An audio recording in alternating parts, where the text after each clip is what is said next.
Hola, hola, ¿cómo estás? Soy Liliana Rubio. El día de hoy quiero compartir contigo la sección 3 del capítulo 12 del libro de texto de Un Curso de Milagros, que dice, ¿cómo invertir en la realidad? Te pedí una vez que vendieses todo cuanto tuvieses, que se lo dieses a los pobres y que me siguieras. Esto es lo que quise decir. Si no inviertes tu atención en ninguna de las cosas de este mundo, puedes enseñarle a los pobres dónde está su tesoro. Los pobres son sencillamente los que han invertido mal. Y vaya que son pobres, puesto que están necesitados, se te ha encomendado que los ayudes, pues te cuentas entre ellos. Observa lo bien que aprenderías tu lección si te negases a compartir su pobreza, pues la pobreza no es otra cosa que insuficiencia, y solo hay una insuficiencia, ya que solo hay una necesidad. Suponte que un hermano insiste en que hagas algo que tú crees que no quieres hacer. Su misma insistencia debería indicarte que él cree que su salvación depende de que tú hagas lo que te pide. Si insistes en que no puedes satisfacer su deseo y experimentas de inmediato una reacción de oposición, es que crees que tu salvación depende de no hacerlo. Estás, por lo tanto, cometiendo el mismo error y haciendo que su error sea real para ambos. Insistir significa invertir, y aquello en lo que inviertes está siempre relacionado con tu idea de lo que es la salvación. La pregunta se compone de dos partes. Primera, ¿qué es lo que hay que salvar? Y segunda, ¿cómo se puede salvar? Cada vez que te enfadas con un hermano, por la razón que sea, crees que tienes que proteger al ego y que tienes que protegerlo atacando. Si es tu hermano el que ataca, estás de acuerdo con esta creencia. Si eres tú el que ataca, no haces sino reforzarla. Recuerda que los que atacan son pobres. Su pobreza pide regalos, no mayor empobrecimiento. Tú que podrías ayudarles estás ciertamente actuando en forma destructiva si aceptas su pobreza como propia. Si no hubieses invertido de la manera en que ellos lo hicieron, jamás se te hubiese ocurrido pasar por alto su necesidad. Reconoce lo que no importa y si tus hermanos te piden algo descabellado, hazlo precisamente porque no importa. Niégate y tu oposición demuestra que sí te importa. Eres únicamente tú, por lo tanto, el que determina si la petición es descabellada o no, y toda petición de un hermano es tu propia petición. ¿Por qué te empeñas en negarle lo que pide?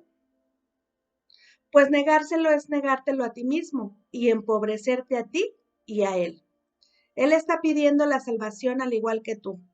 La pobreza es siempre cosa del ego y nunca de Dios. Ninguna petición es descabellada para el que reconoce lo que es valioso y no acepta nada más. La salvación es para la mente y se alcanza por medio de la paz. La mente es lo único que se puede salvar y solo se puede salvar a través de la paz. Cualquier otra respuesta que no sea amor surge como resultado de una confusión con respecto a qué es la salvación y a cómo se alcanza.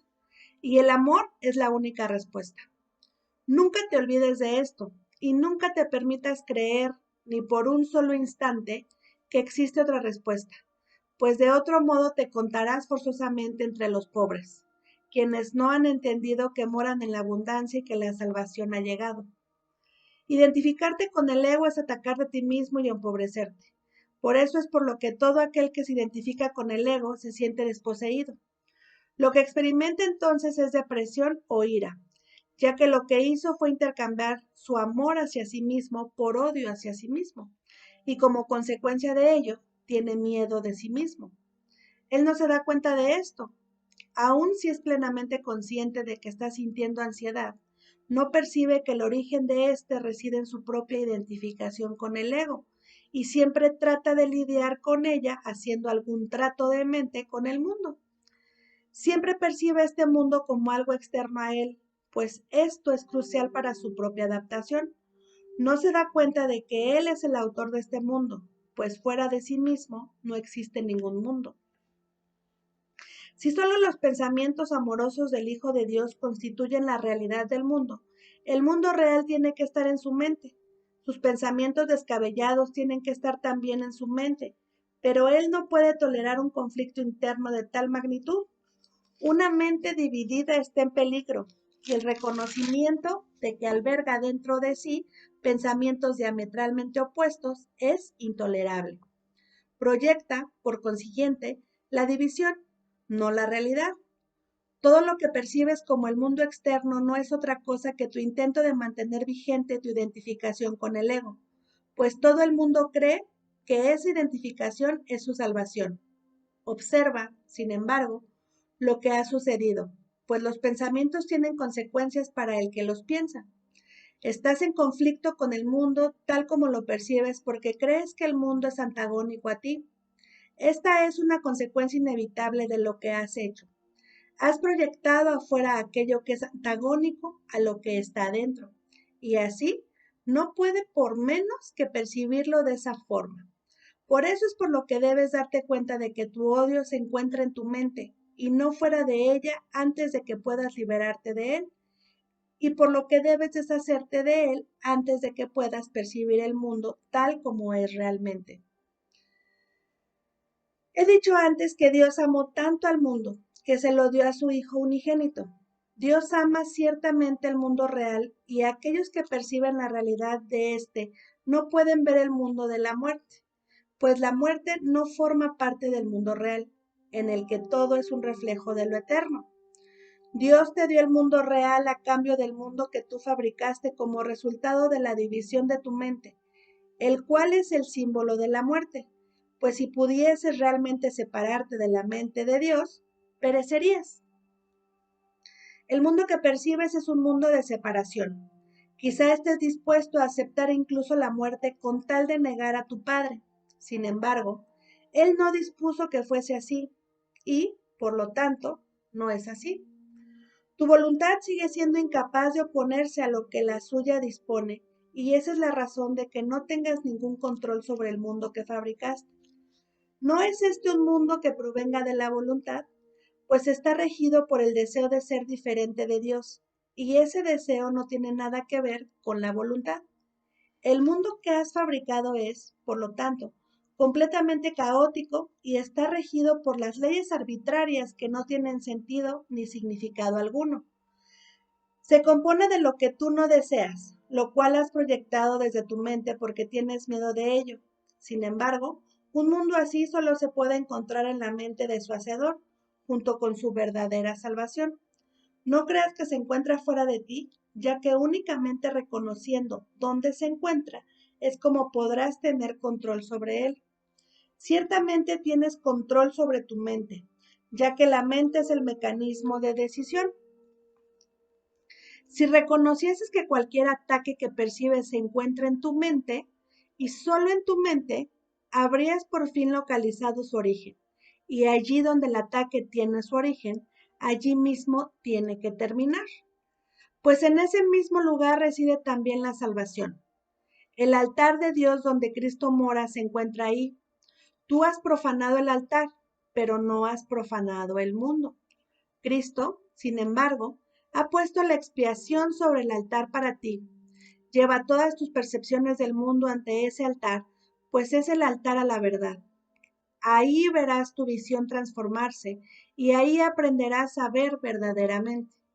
Desde ese lugar en el que Dios y su Hijo moran en paz y en el que se te da la bienvenida. Mirarás en paz hacia el exterior y verás el mundo correctamente. Mas para encontrar ese lugar tienes que renunciar a tu inversión en el mundo tal como lo proyectas y permitir que el Espíritu Santo extienda el mundo real desde el altar de Dios hasta ti. Pues bien, qué bonita sección, porque aquí nos recuerda en qué es lo que verdaderamente tenemos que invertir. Así tal cual, ¿no? Y lo dice, necesitamos invertir, ¿sí? Nuestra percepción de cómo vemos al mundo el día de hoy, porque lo estamos viendo desde nuestra mente del ego. Por lo tanto dice, te pedí que vendieses todo cuanto tuvieses, que se lo dieses a los pobres y me siguieras, pero realmente lo que quise decir fue, Si no inviertes tu atención en ninguna de las cosas de este mundo, puedes enseñarle a los pobres dónde está su tesoro. Los pobres son los que han invertido mal, ¿sí? Y vaya que son pobres, están necesitados. Se te ha encomendado que los ayudes, pues tú te encuentras con ellos. Es ahí donde nos utilizamos como esos medios a través de Dios para poder ayudarnos entre cada uno de nosotros y extendernos, ¿sale? No proyectarnos. Dice, observa bien, ¿sí? Porque aprenderás tu lección si te negases a compartir su pobreza, porque acuérdate que cuando no compartes algo con tu hermano, lo disuelves, lo eliminas. Dices, la pobreza no es otra cosa que insuficiencia y solo existe una insuficiencia, porque solo hay una necesidad. ¿Cuál es nuestra necesidad? Recordar a Dios, recordar quién soy, recordar que soy abundante, mejorar mi percepción, corregir mi mente.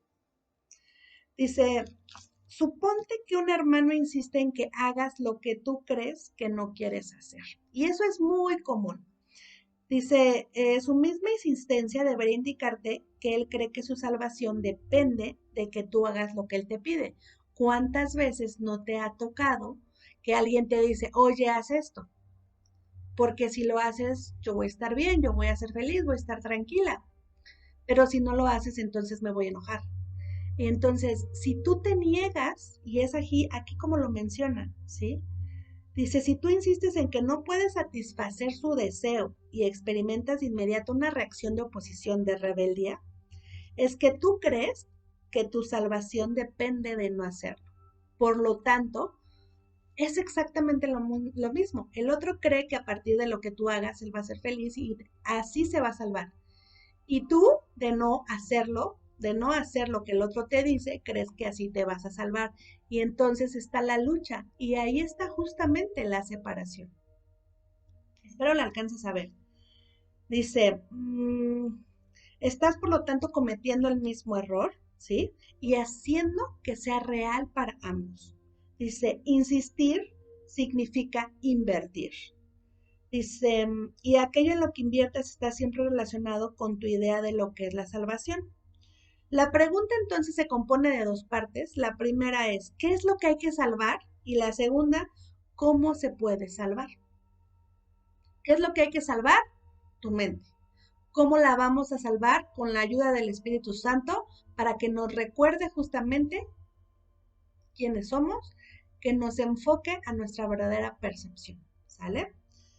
Dice, cada vez que enfadas con un hermano por la razón que sea, crees que tienes que proteger al ego y que lo tienes que proteger atacando. Dice, si es tu hermano el que ataca, estás de acuerdo con esa creencia. Si eres tú el que ataca, ¿sí? Entonces es que la estás reforzando. Por lo tanto, dice, recuerda que los que atacan son pobres. Si tú estás recibiendo el ataque del otro, ¿sí? Estás haciendo real su creencia, la estás reforzando, ¿sale? Y por lo tanto, como no están separados, los dos son pobres. Tal cual dice, su pobreza pide regalos, más no más empobrecimiento. Dice, tú podrías ayudarles, ¿sí? Tú que podrías ayudarles, estás actuando de cierta forma destructiva, ¿sí? Si aceptas su pobreza, ¿no?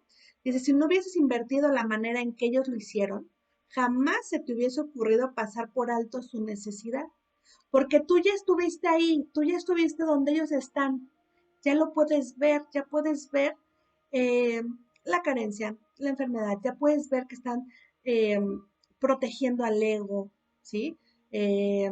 Están desde su mente del ego y por lo tanto, tú ya puedes ver desde los ojos del amor qué es lo que están pidiendo. Ahora, dice, reconoce lo que no importa. Si tus hermanos te piden algo descabellado, hazlo precisamente porque no importa. Niégate y entonces esa oposición demostrará que sí te importa. Dice, eres únicamente tú quien determina si la petición es descabellada o no. Y toda petición de un hermano, recuerda que es tu propia petición. La pregunta, ¿por qué te empeñas en negarle lo que pide? ¿Por qué? Dice, pues negárselo a él es negártelo a ti y por lo tanto es empobrecerlo a él y empobrecerte a ti. Dice, él te está pidiendo la salvación al igual que tú la estás pidiendo. La pobreza siempre es cosa del ego, jamás es de Dios. Dice, ninguna petición es descabellada para el que reconoce lo que es valioso y no acepta nada más. Dice, la salvación es para la mente y se alcanza por medio de la paz. En la medida en que tú te encuentres contigo, te sientas en paz, vas a permitir que tu mente sea corregida por el amor. Dice, la mente es lo único que se puede salvar y solo se puede salvar a través, ¿dónde? De la paz. Dice, cualquier otra respuesta que no sea amor surge como resultado de la confusión, ¿sale? Y por lo tanto es como, ¿qué es la salvación y cómo se alcanza? Amor es la única respuesta. Dice, nunca te olvides de esto, de que el amor es la única respuesta. Y nunca te permitas creer ni por un solo instante que existe otra respuesta, pues de otro modo te encontrarás junto a los pobres, ¿sale? Dice, quienes no han entendido que moran en la abundancia y que la salvación ha llegado. No lo ves, ¿sale? Dice, identificarte con el ego es atacarte a ti mismo y empobrecerte. Por eso es por lo que el que se identifica con el ego se siente desposeído. Experimenta depresión, ira, ansiedad, ¿sí? Dice, lo único que hizo fue intercambiar su amor hacia sí mismo por el odio hacia sí mismo y como consecuencia de ello tiene miedo de sí mismo. Entonces, ¿a qué le tenemos miedo? A conocernos, a conectar con nosotros mismos, a amarnos, a reconocernos amados. Dice, y no se da cuenta de esto. Aún si es plenamente consciente de que siente ansiedad, ¿sí? No percibe el origen de esta, que reside en su propia identificación con el ego, porque acuérdate que el ego lo único que va a querer es mantenerte confundido, en caos, separado, en conflicto, y a partir de ahí vas a ver carencia, enfermedad, dolor, sufrimiento, muerte, etcétera, etcétera, etcétera. Dice, siempre estará tratando de hacer un trato de mente, ¿no? Dice, percibe este mundo como algo externo a él. Dice, no se da cuenta de que él mismo, de que ella misma son los que están creando el mundo. Son los autores del mundo. Dice, pues fuera de sí mismos no existe ningún mundo. Entonces, todo lo que está en tu interior es lo que vas a ver a tu alrededor. Todas esas creencias, esos pensamientos limitantes, eso que tienes en tu interior, es lo que vas a ver allá afuera. ¿Sale? Dice, si solo los pensamientos amorosos del Hijo de Dios constituyen la realidad del mundo, el mundo real tiene que estar en su mente. Dice, sus pensamientos descabellados, por lo tanto, también tienen que estar en su mente. Por lo tanto, ¿sí? Que no puede tolerar ningún conflicto interno de tal magnitud. Dice, una mente dividida está en peligro porque está separada, está desde la mente del ego. ¿A dónde la va a llevar? Al caos, a la confusión, a las creencias limitantes. ¿Sale? El reconocimiento de que alberga dentro de sí pensamientos diametralmente opuestos es intolerable, no lo puede concebir. Por eso solamente se puede permanecer justamente en el ego, en el amor, y por eso es que no pueden coexistir estos dos mundos, o estás en uno o estás en otro, ¿vale? Dice, proyecta, ¿sí? La división, no la realidad. Acuérdate que desde el ego siempre va a estar proyectando. Desde el amor te vas a extender, porque te vas a ver en el otro. Desde el ego que te proyectas, dice, eres tú, no soy yo, ¿sale? Y desde el amor, eres tú y soy yo al mismo tiempo, porque somos uno mismo, ¿sale? Dice, tu intento de mantener vigente tu identificación con el ego, dice, es todo lo que percibes como el mundo externo, ¿sale? Dice, y esa es la identificación que tú crees que es tu salvación, ¿no? Observa bien los pensamientos porque todos tienen consecuencias para el que los piensa. Dice, has proyectado afuera aquello que es antagónico a lo que está dentro, pues no puedes por menos que percibirlo de esa forma. Debes darte cuenta de que tu odio se encuentra en tu mente, no fuera de ella, y debes deshacerte de él antes de que puedas percibir el mundo tal como realmente es. Si no te deshaces de esta falsa percepción, no podrás ver el mundo que Dios tiene preparado para ti. Es importante dejarlo. Dice, Dios amó tanto al mundo que se lo dio a su Hijo unigénito. Dios ama ciertamente el mundo real y aquellos que perciben la realidad de este no pueden ver el mundo de la muerte. Acuérdate, Dios te dio el mundo real a cambio del mundo que tú fabricaste como resultado de la división de tu mente, el cual es símbolo de la muerte.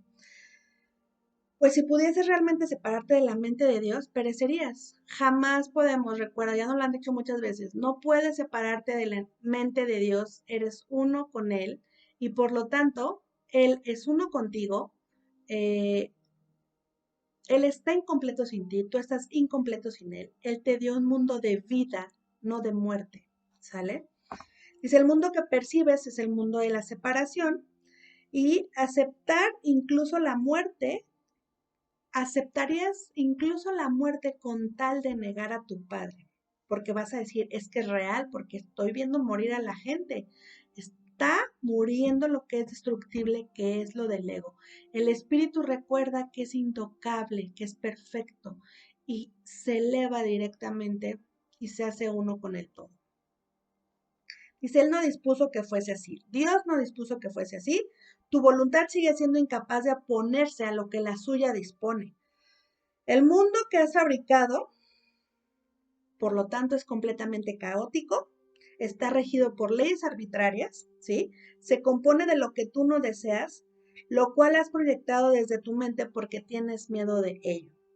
Dice ahora, reconoce únicamente que tú tienes el control aquí en tu mente de poder cambiarlo. Por eso son tus lecciones, para que empieces a hacer tus lecciones realmente y cambies tu mundo exterior. Dice, tienes el control sobre tu mente, ya que tu mente es el mecanismo de la decisión.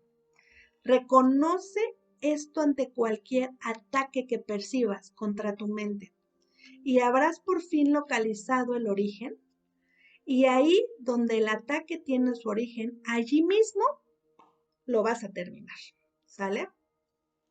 Dice, en ese mismo lugar también reside la salvación, el altar de Dios, donde Cristo mora en ti. Dice, Cristo ha puesto la expiación sobre el altar para ti. Lleva todas tus percepciones del mundo ante ese altar, todas tus falsas percepciones. Recuerda, reconoce, entrégaselos en ese altar a Dios, a Cristo, para que Él las deshaga y te conecte con la verdad. Dice, ahí verás tu visión transformarse y ahí aprenderás a ver verdaderamente. En ese santo lugar en el que Dios y su Hijo moran en paz, se te da la bienvenida, mirarás en paz hacia el exterior y verás al mundo correctamente. Tienes que renunciar a tu inversión en el mundo tal como lo proyectas y permitir que el Espíritu Santo extienda el mundo real desde el altar de Dios hasta ti. ¿Sí? ¿Por qué?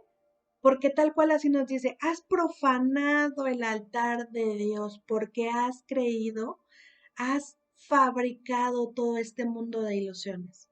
Pero tú que fuiste creada, creado a imagen y semejanza de esta energía divina y amorosa, ¿sí? En el momento en que encuentras dónde está el origen del ataque justamente y te recuerdas que tu poder está aquí y en el momento en que tú cambias esa percepción, cambias tu pensamiento, cambias tus creencias, el mundo que vas a ver afuera va a ser el mundo de Dios, el reino que realmente fue creado para los hijos de Dios, llenos de amor, de paz, de abundancia, de serenidad y de todo aquello que te mereces y te corresponde por derecho divino. Espero haya quedado claro. Te mando un super abrazo y nos vemos pronto. Gracias, gracias, gracias.